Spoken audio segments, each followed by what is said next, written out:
Hey, everybody, give me just 1 second and we'll get this thing started. All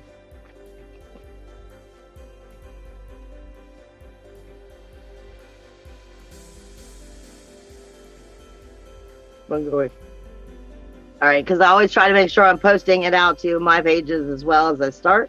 Let me get back out of here. No, that's not going to work.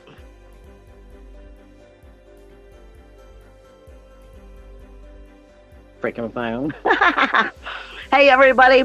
This is Breaking the Cage, Astrology TV with the Matrix Minds Media.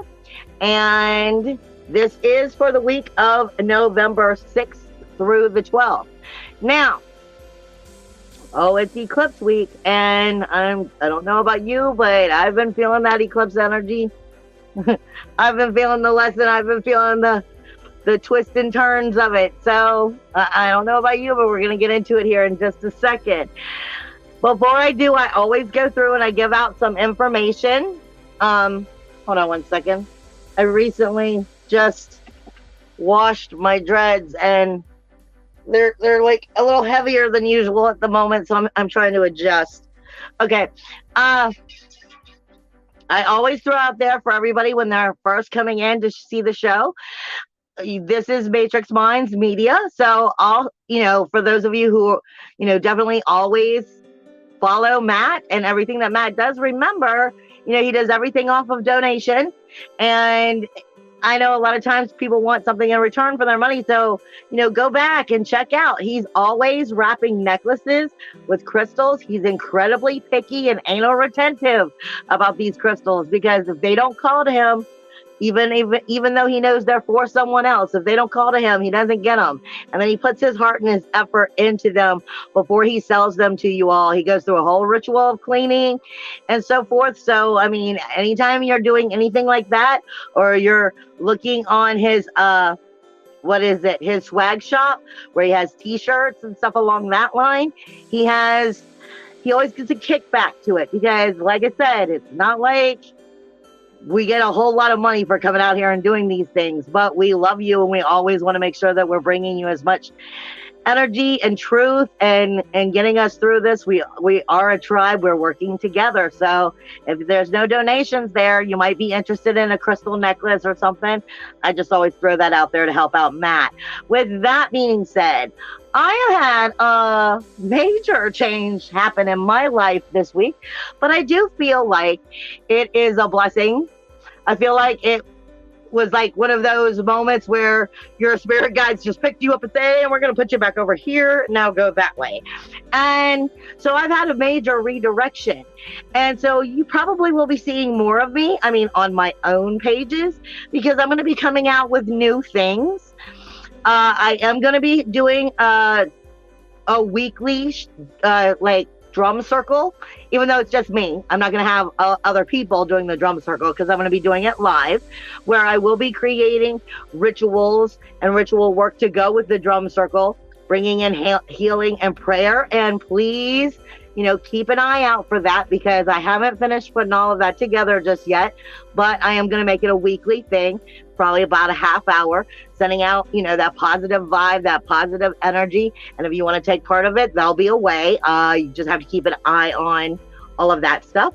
Plus, I'm going to be I'm still in the process of creating another thing. I am going to be calling it Iron Tuesdays.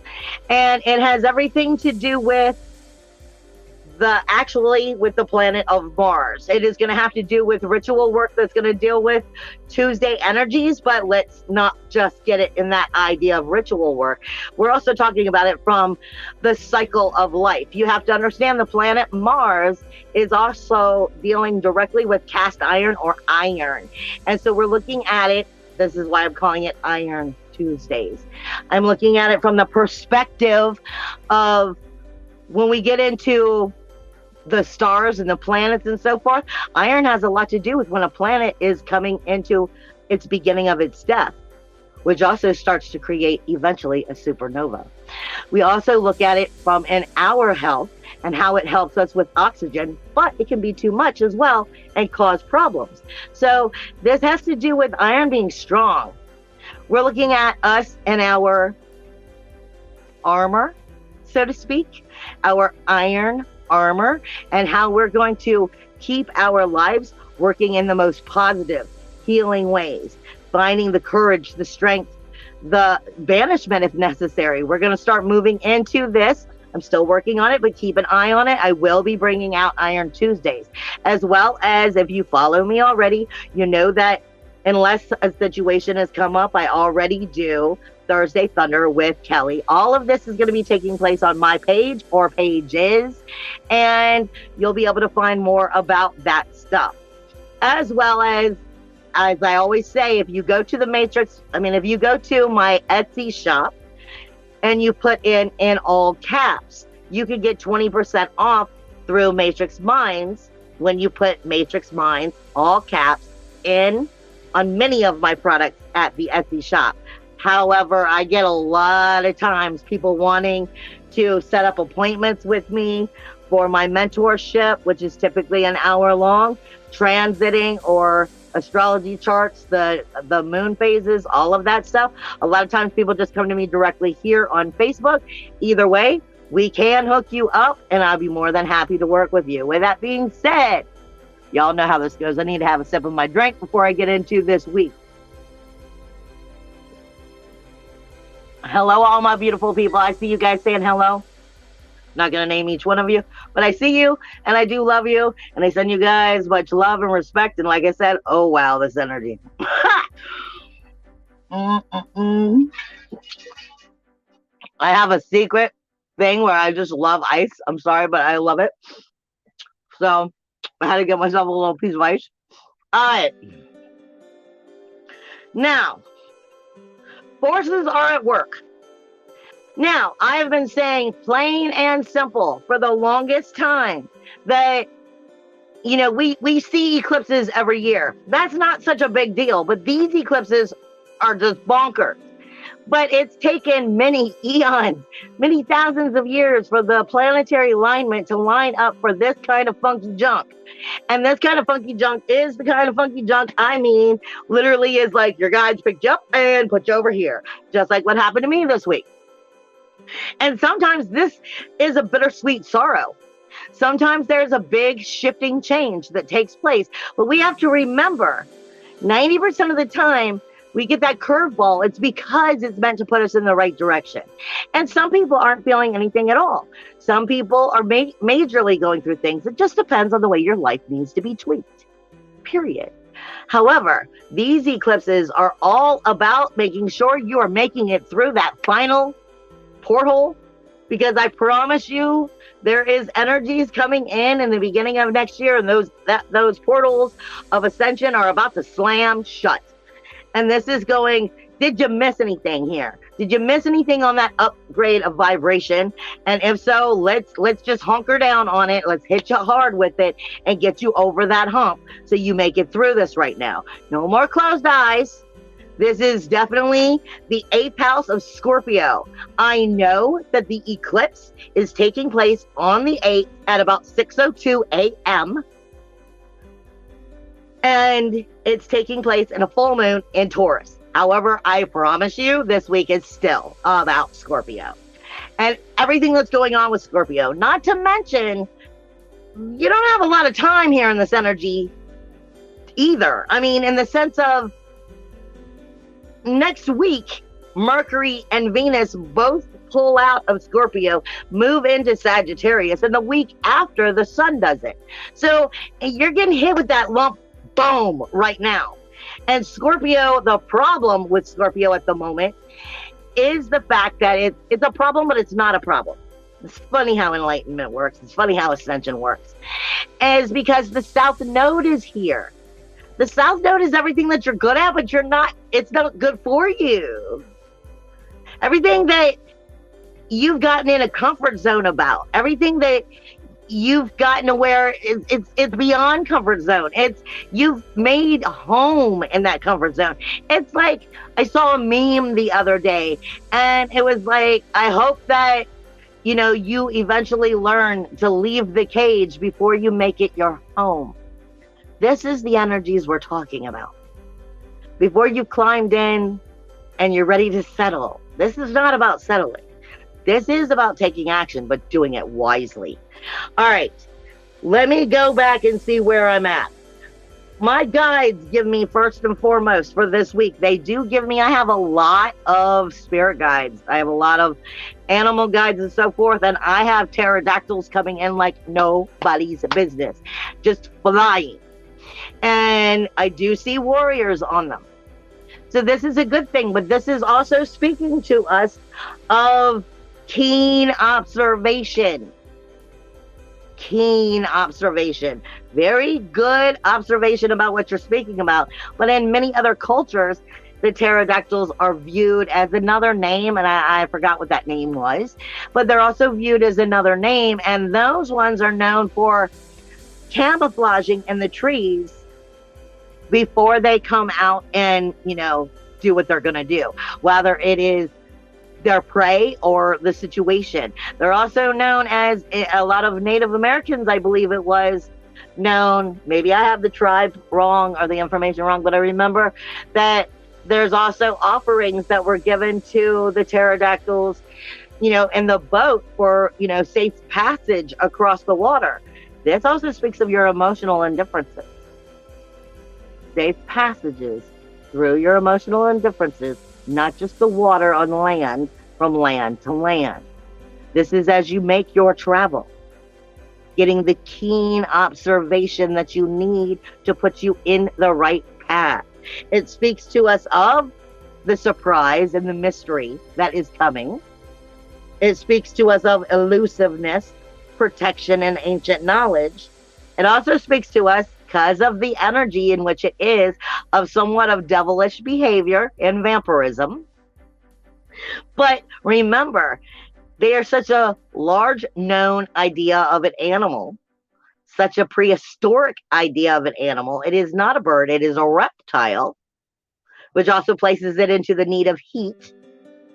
It is also the idea of the vibration of the illumination that comes with the heat, the sun, the knowledge.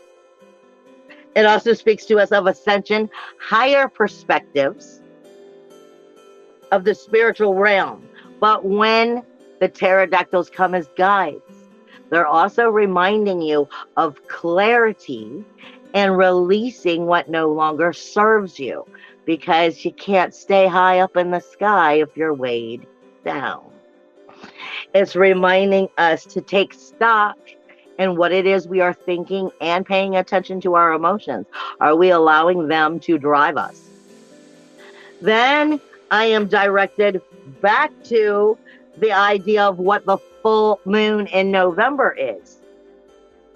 The full moon in November is known as the beaver moon.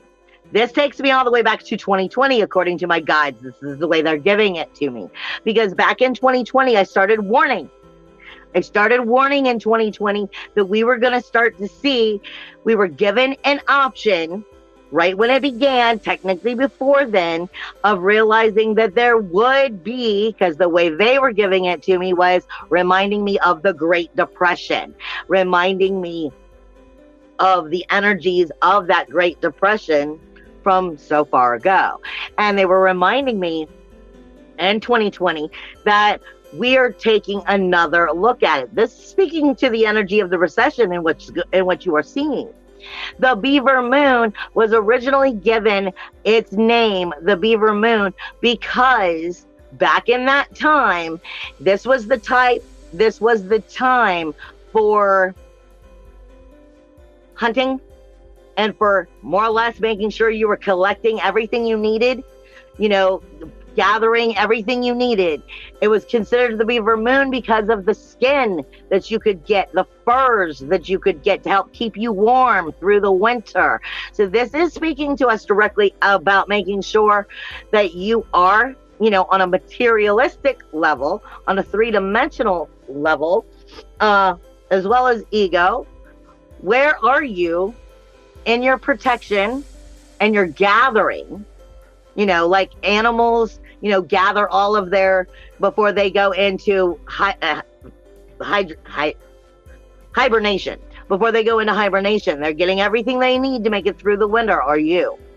Where are you in this level? Spirit's reminding me, some of this isn't as bad as you may think it is. It's just remembering in certain areas how to do it appropriately.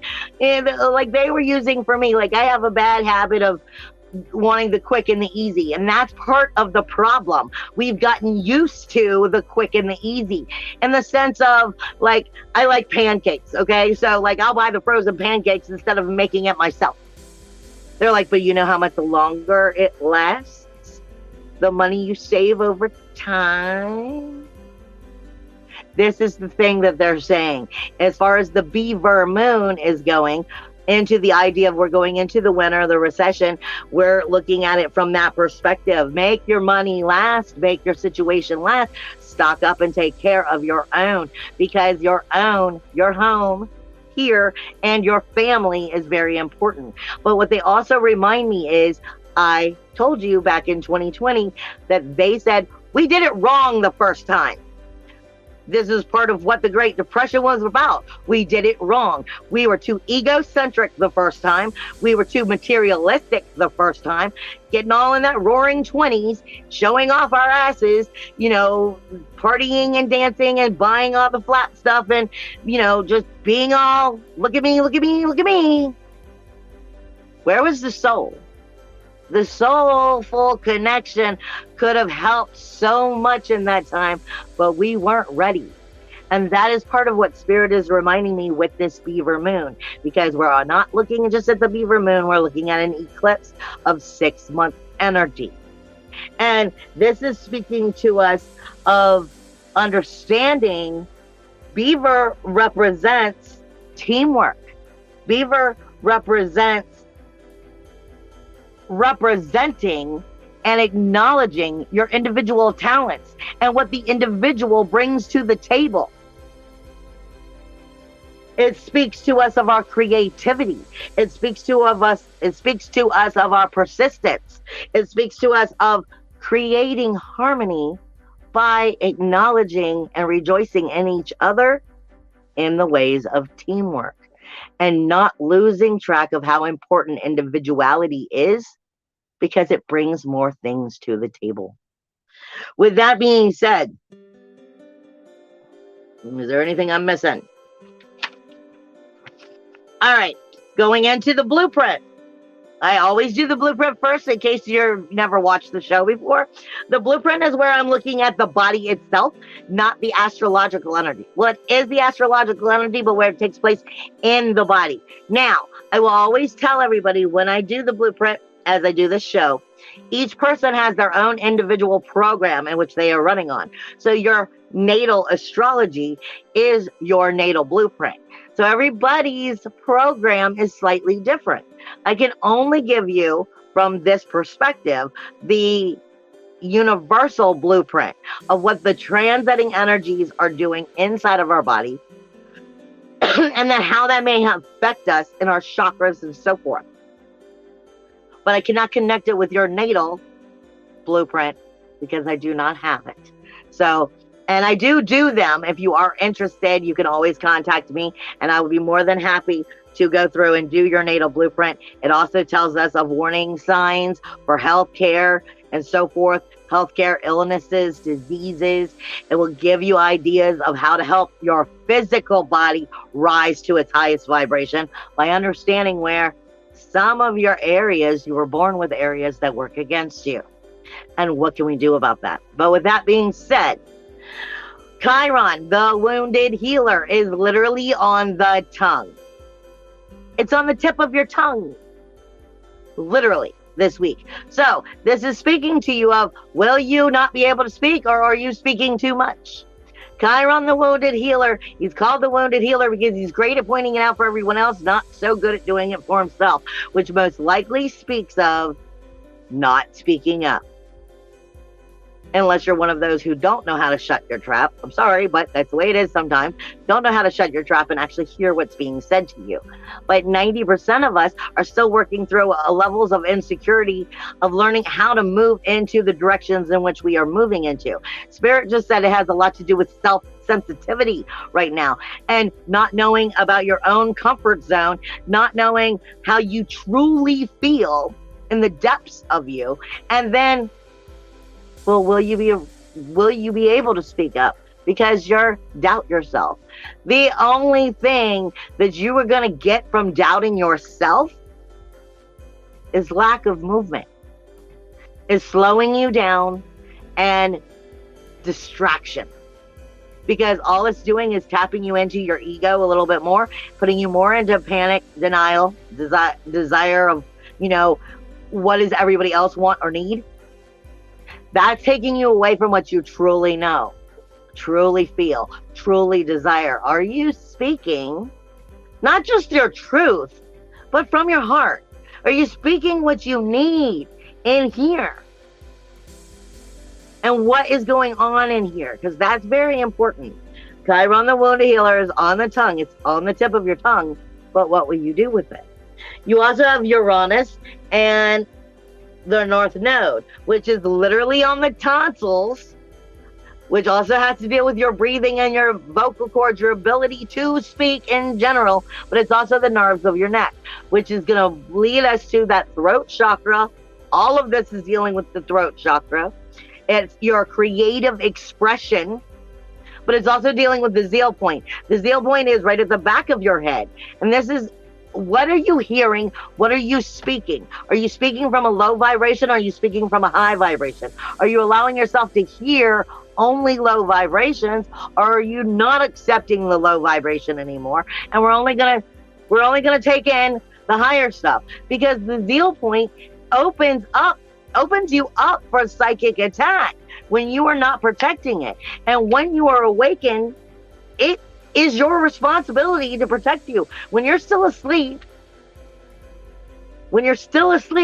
it keeps you protected, because that's its job. It deals with the way you see and view the world around you. It deals with the way you hear and speak. It sends all of the energies to all of the chakras up and down the spinal cord. It's dealing with the actual throat chakra right now. It's dealing with the actual tonsils, the nerves of your throat and your neck. Are you being flexible or not? And allowing yourself, I don't mean flexible with people who are treating you badly. I mean flexible with yourself and your growth. Are you allowing yourself to learn what you need and to go with the flow to make these changes, so that you're not 5 steps backwards, so you have to take 10 steps forward? Mars is still in the elbows. The arms themselves are technically part of the heart chakra. And the elbows have everything to do with anger and frustration. Getting caught in the elbow of, I don't know what to do with my anger and my frustration. Whether it's ego or soul. How am I supposed to act? Takes it directly to the questioning in the heart chakra and asks it to fight with your higher self, your third eye. But more importantly, with where your brain is acting. Is it working from a higher perspective or a lower perspective? So this is getting into the supernatural highway. I always call it the supernatural highway between the third eye and between the third eye, the head in general, the crown, and the heart. This is where that conversation of I coulda, shoulda, woulda. I could have done that. Well, what if I did this? Maybe I should have done that. That shit will drive you mad. And that's exactly why we have so much problem and pain in our neck, quite literally. The supernatural highway is fighting when we go through this. And the heart chakra is all about acceptance, forgiveness, and love. So where is it that you aren't nurturing your own energy, your own truth, and what needs to happen in order for you to do it? Don't allow that supernatural highway to shut you down. And the arms, like I said, it's the elbow of where Mars is. But it's also speaking to us of our extremities, being able to reach out and touch things. And what will we do? Mars is a warrior.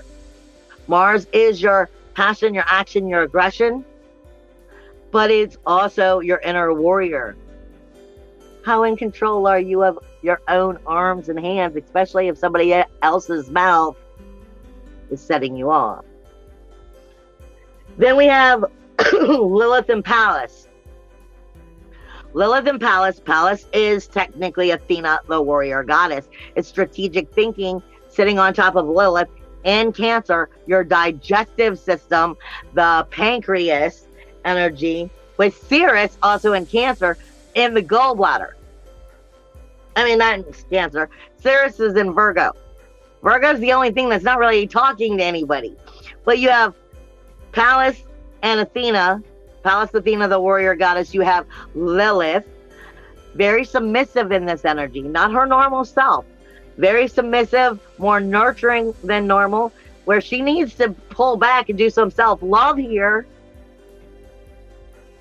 Digestive system. What energies are you taking in? What responsibilities are you taking in? What weight are you taking in to your emotional body, to your vibrational frequency, to your aura that were not yours to take in? What are you digesting? Energy is food. It's people, places, and things. And it's the energies that you consume. It is food. And it will get stuck inside. It's not always positive, but it's up to you to acknowledge what you're bringing in.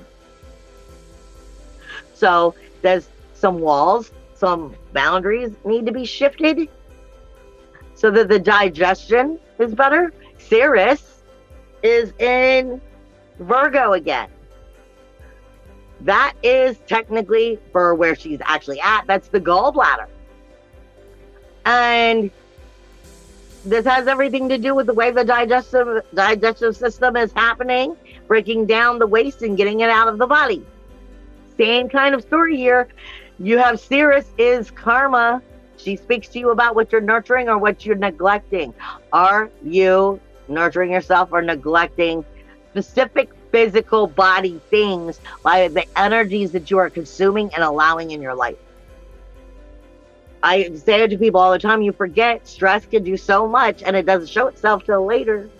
We tell ourselves all the time, I'm good, I got this. I'm good, I got this. Do ya? I'm not trying to put anybody down. I'm just saying, do your own self-inventory. Do ya? Because this is definitely, we still need that pampering time, that self-love time. Even though with the eclipse coming in, it is time to start taking action. Have you done what you needed to for the body and soul so that you're capable of moving forward? Then you have all the energies that are in Scorpio. Now, Scorpio is the reproductive system, more or less, for where most of these are. You have the north node, the south node here. You have Venus here. You have Mercury here. You have the sun here. The sun alone in its natural energy is speaking to the chest energy. It is speaking to the heart energy, and it's speaking to the spinal column. It goes right back to speaking to that zeal point, to the heart chakra, to your lifeline. This is what this eclipse is about. Are we getting on the proper lifeline? Physically, three-dimensionally, emotionally, and spiritually. Your 4 equals your 1, people. Your Venus is your sensitivity, telling you when it's good and when it's bad. It's your touch, smell, taste, your 5 senses. And then you have Mercury, which technically is your ability to operate your body. It's the brain. And Mercury never cares if it's positive or negative. It's just the communication. So are you in charge of your own personal communication? Not to mention that we have so many planets. You still have Capricorn, which is in the knees right now. Capricorn is always in the knees. Pluto, which only has, I think, a year left, maybe, before it's done with its lesson in the knees. Then you have Saturn, which is now direct, but it is in the calves and the ankles. Then you have Jupiter now, which normally deals with your kidneys, your gallbladder, your lower back, your pancreas, digestive energies, but it is in your feet as well right now.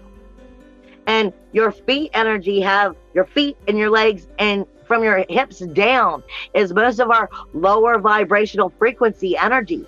And I can't say enough time, if you continue to work from the root chakra up and you ignore the lower part of the body, then you're doing it for no reason, because those ego energies will sift up and force you to have to work all over again. So understanding the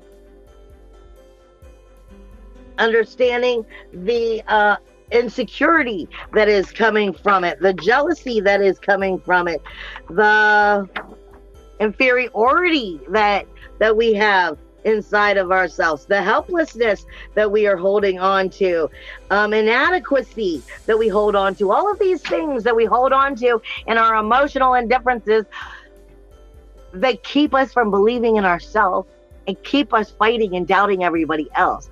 All of these are in the lower energies. Jupiter is abundance right now. Are you tapping in from a higher perspective, or are you allowing that lower perspective to just pull you everywhere? As I get into the astrology, we do have a lot of very powerful energies. A lot of them are very good.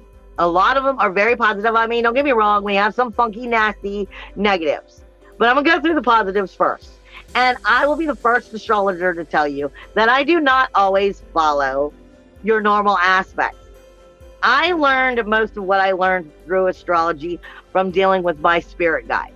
So I don't necessarily see astrology the way everybody else does.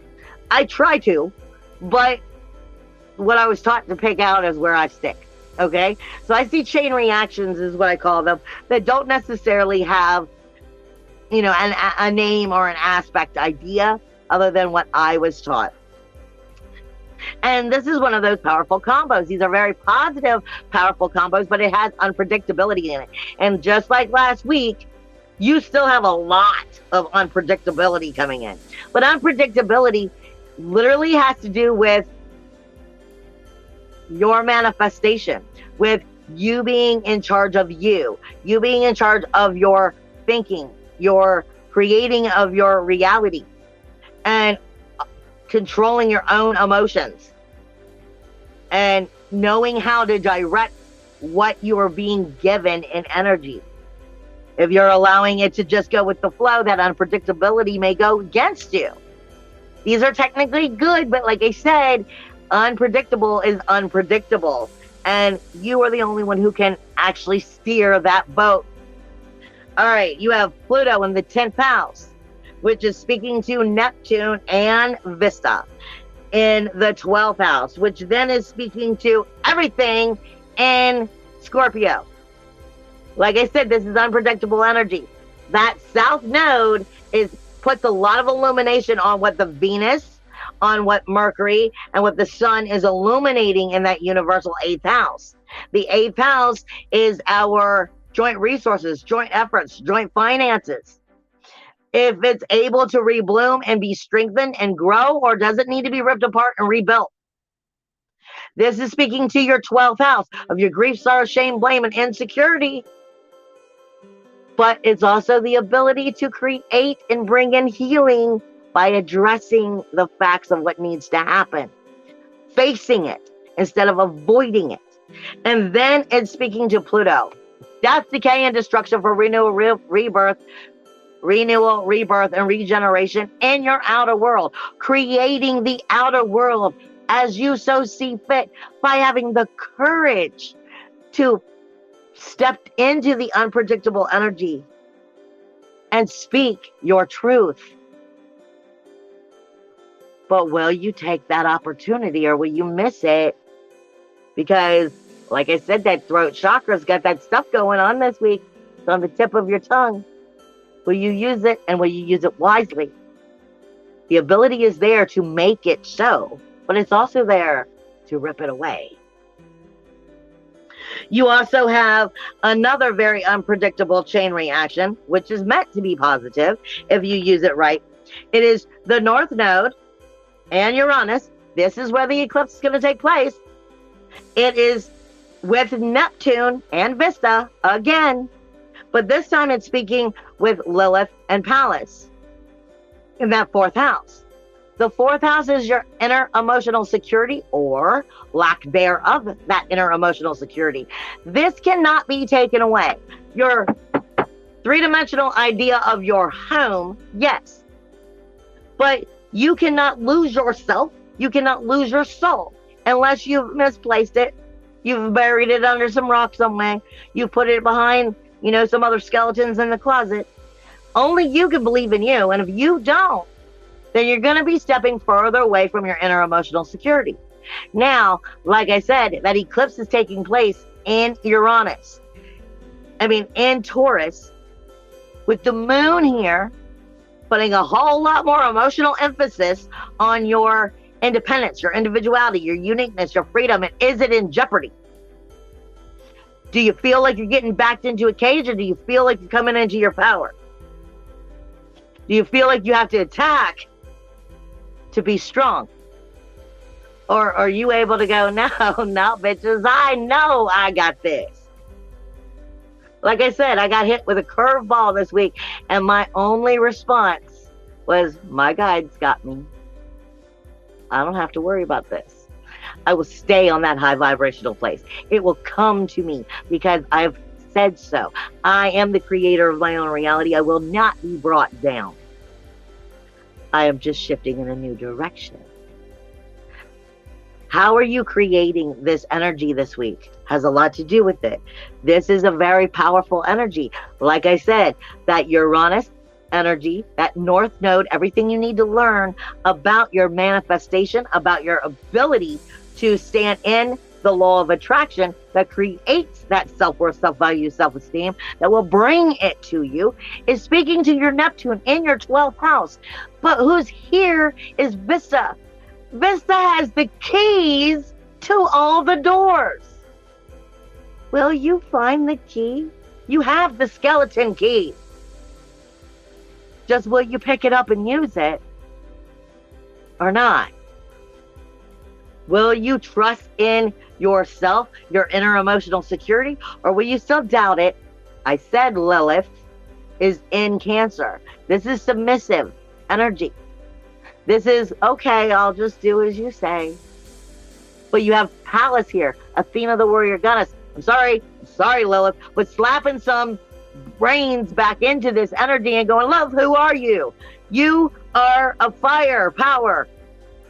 Come back into your power. Do not give it up. This is the wrong time. This is a time for action, but making sure you're taking actions appropriately so they work for you.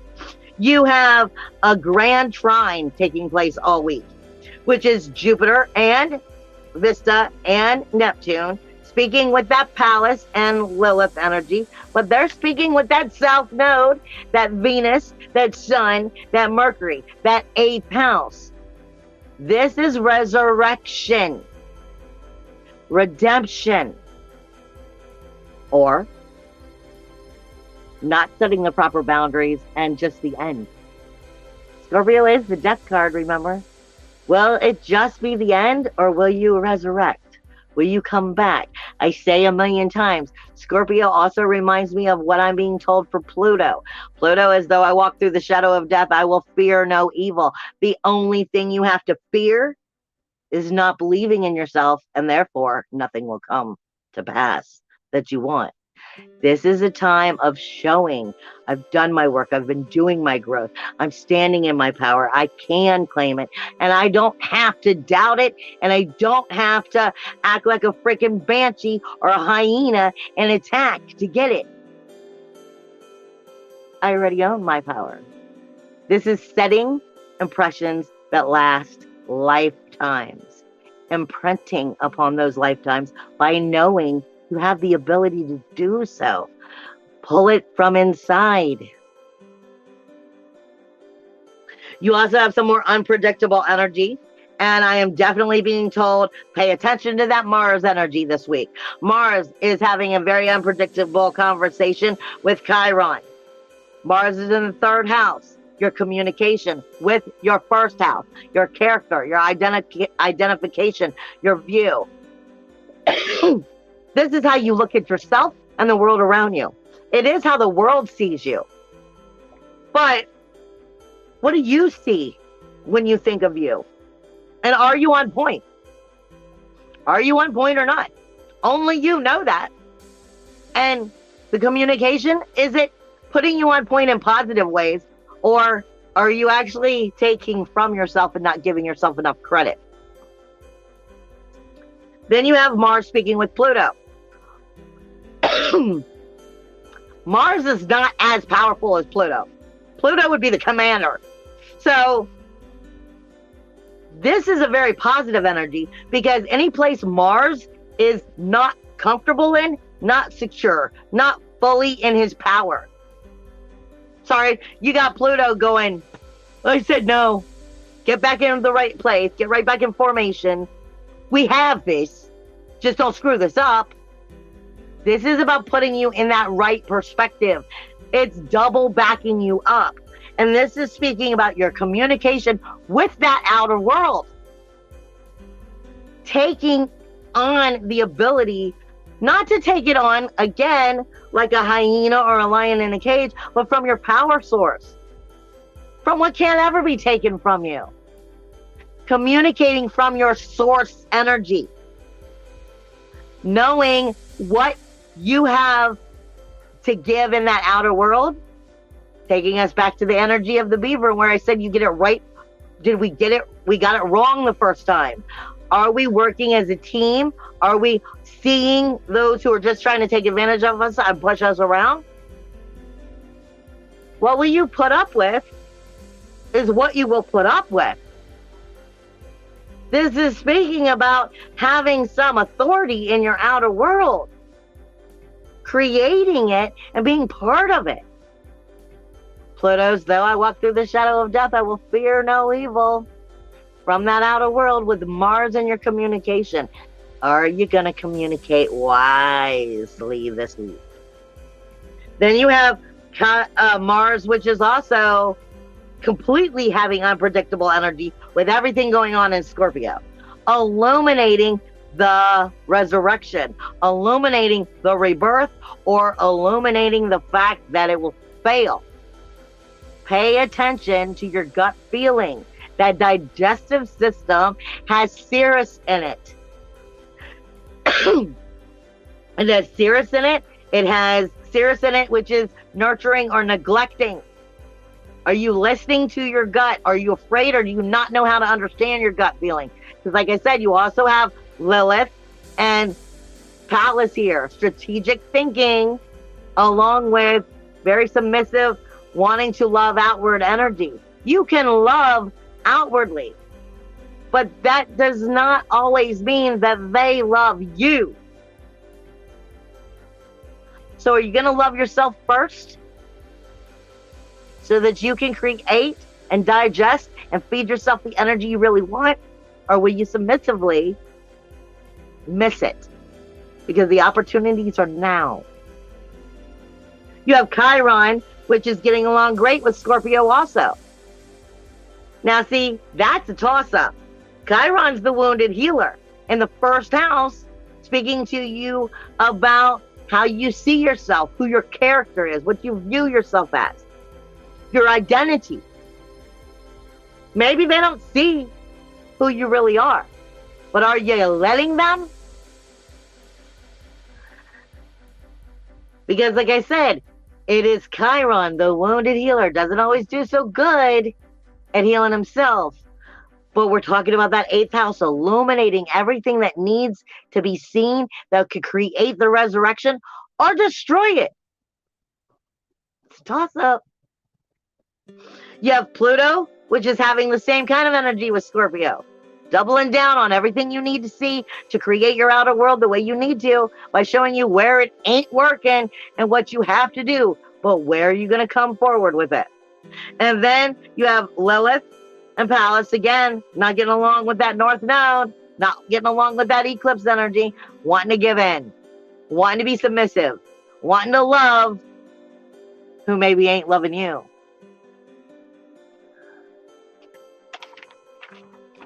As we get into those negatives, I don't like to call them negatives. I like to call them challenges.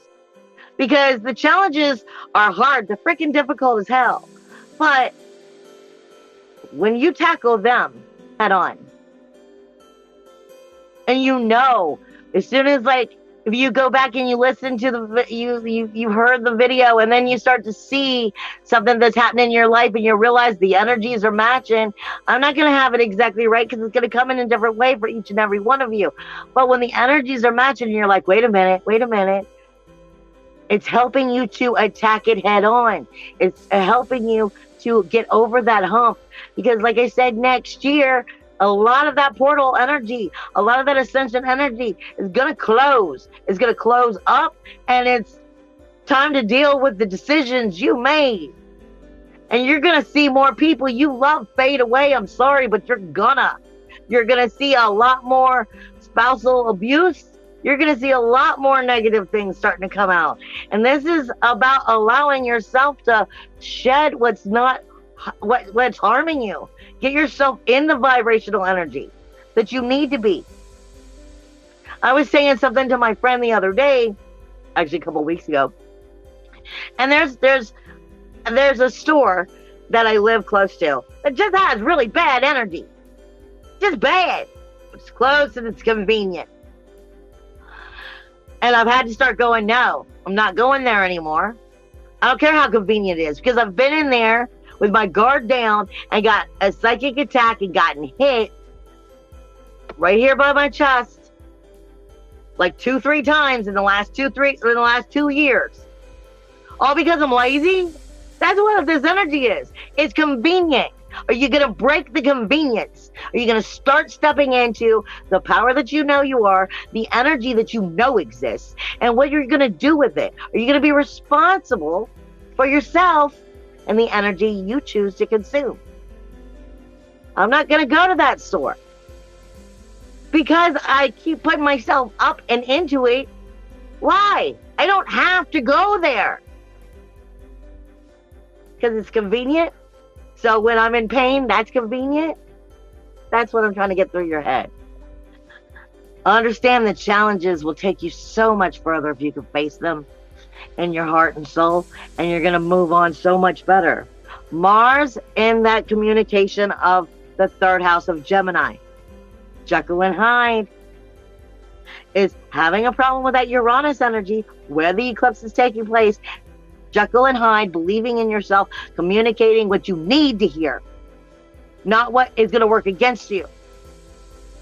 Creating the self-worth, self-value, self-esteem, creating the law of attraction, creating the manifestation, creating your power, or creating the possession of someone else and losing your power. It is not getting along with Jupiter in the 12th house.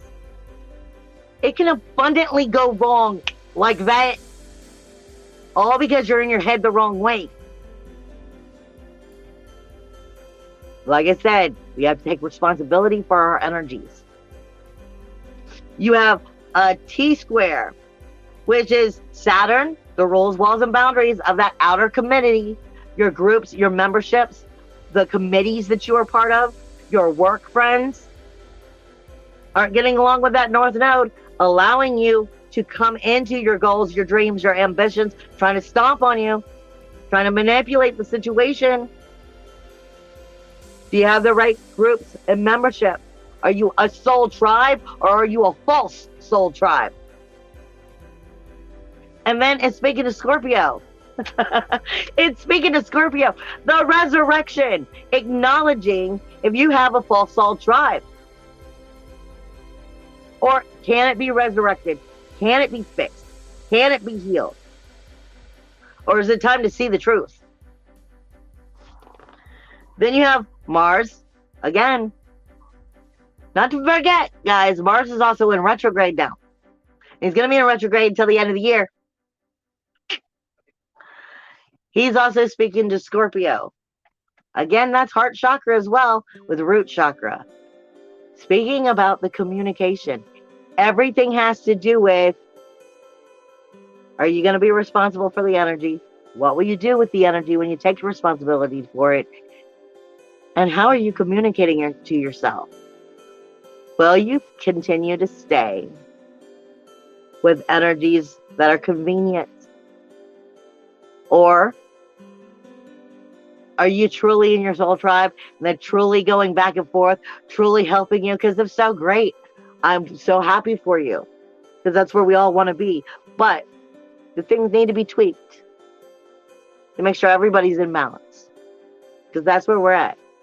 Don't forsake yourself. That's what last week was about. Self-sabotage that we kept putting ourselves in. And were you acknowledging where you were creating it? No more. It's time to rise. I love you guys. Bye.